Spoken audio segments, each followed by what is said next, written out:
This is Most Julius with YAG Radio. This is a quick video, and it's going to be speaking about what God actually says in the Bible. He asks us a question, what house will ye build me? Now, I know a lot of people are only here because I do cooking videos, and I actually do videos where I go travel and go to restaurants and different things of that nature.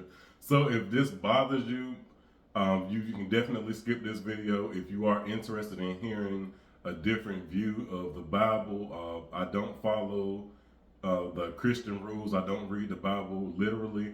I search the Bible for the meanings of parables. And I think that this is the correct way to read it. If you disagree, I even invite you to come give your piece and we can speak in a peaceful way. I'm a peaceful person. I don't want to sit here and argue over our beliefs. I would like to share the difference of our beliefs. So I definitely invite you to come on and speak. It's cultureclub919 at gmail.com. And if you have to be negative about it, if you have to argue or fuss, then please do not comment and please do not send a message. It's just not for you. I respect everyone's beliefs. Everyone has a right to believe what they want to believe, and I have my right as well. So again, this is Most Julius with YAG Radio. Nothing but love for anyone that actually comes on my page. So definitely appreciate the likes and the please subscribe. Again, this is Most Julius with YAG Radio. Here we go. This is a short video letting you know what God meant when he said, when I say he, I know that God is light and God is energy, but we're just going along with the way the Bible is written. When the God says, what house will ye build me? And let's learn about what house that you need to build for God. Thank you. Hey, this is Most Julius with YAG Radio. I have a quick video for you, and we're going to dive a little deep into what God said, what God meant when he said in the Bible, what house will you build for him? So this is God speaking in the Bible, what house will you build? And let's get right into it.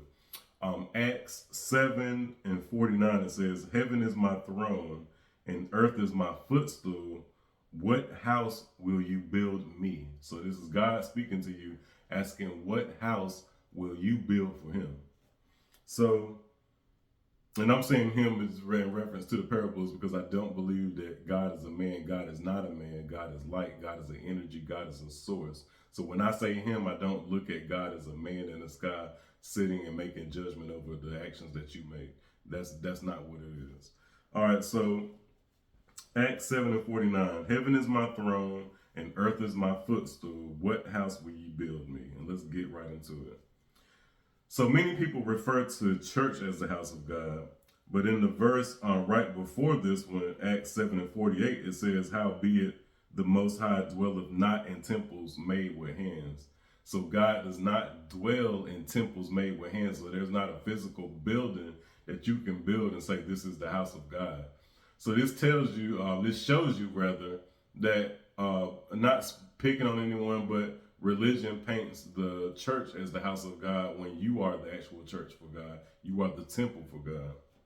So in 1 Corinthians, it says, know ye not that ye are the temple of God and that the Spirit of God dwelleth in you. So do you not know that you are the temple? It's not a building. You can't go construct a building and say this is the house of God because you read parables literally. You have to understand that you are the church. You are the house for God, and God dwells inside of you. So, all right, let's get right into it. And please check out my video called A Closer Look Inside the Temple. That's actually two great videos, part 1 and 2, that dive a little deeper into the temple, into your body. And it refers to scripture and it refers to the medical dictionary that doctors actually use.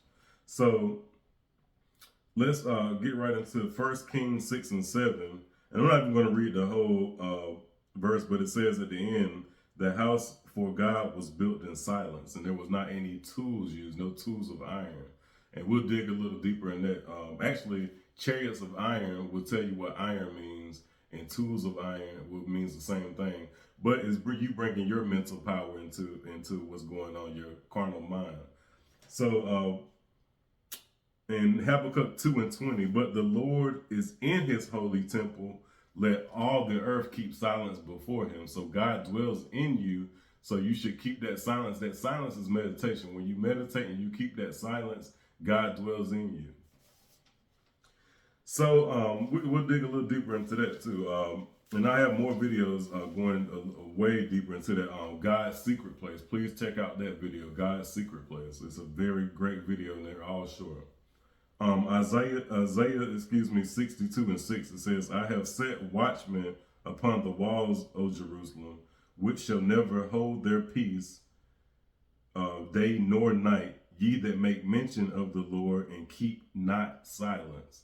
So you that are making mention of the Lord, when you go before the throne, well, it's the God's kingdom is within you.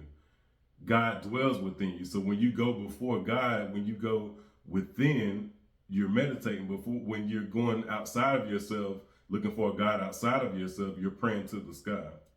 So you're making mention of the Lord instead of knowing that God dwells in you and keeping that silence that you need to keep. So in my video, Vain Repetitions, I go more in depth in that as well. Not to keep putting video and video off, but I like to make my videos short and to the point so that you can go look at small, short videos to get straight to the point and not drive you around with parables. All right, so let's take another look. Psalms 39:2, it says, I was done with silence. I held my peace even from good, and my sorrow was stirred. Holding that silence, holding your peace from good, because you don't have to pray to God if God is all knowing. You don't have to, I need this, I need that with your carnal mind. Sit in that darkness, sit in God's secret place and meditate, and you will receive knowledge, you will receive light. I can't remember the verse right offhand, but it says, the light that shineth in the darkness comprehendeth not. That means that's the same thing as not, don't let your left hand know what your right hand do. It's not your right hand, it's your right power, your understanding. Your knowledge is power. So that light that shines in the dark, that's God. We can actually get really into it. It's actually photon, if you want to get in depth to it. But I've definitely went over that in God's secret place. But we can definitely compare photon to an angel. An angel is a messenger of God. A photon is a messenger of light. And this is backed by science. That's why I say parables revealed are backed by science. So Matthew 23:19, it says, ye fools and blind, whether is greater, the gift or the altar that sanctified the gift. So if you don't do your part, what good is the gift? You have to sanctify the gift. And when you meditate, when you sit in God's secret place, shall not the day of the Lord be darkness and not light, even very dark? The children that sat in the darkness saw a great light. You don't see the light because the light that shineth the darkness comprehended night. This is the unseen is eternal. These are eternal things that are unseen. This is metaphysical things. So you don't see anything physically. But when you meditate, you are absent from the body. To be absent from the body is to be present with the Lord. You don't have to wait until you're dead. God is a God of the living and not the dead. It makes sense when you understand. When you go to church and it doesn't make sense, it's because they're just telling you parables that don't mean anything to you because you don't know the hidden meanings. I will open my mouth in a parable. I will utter things that have been hidden from the earth.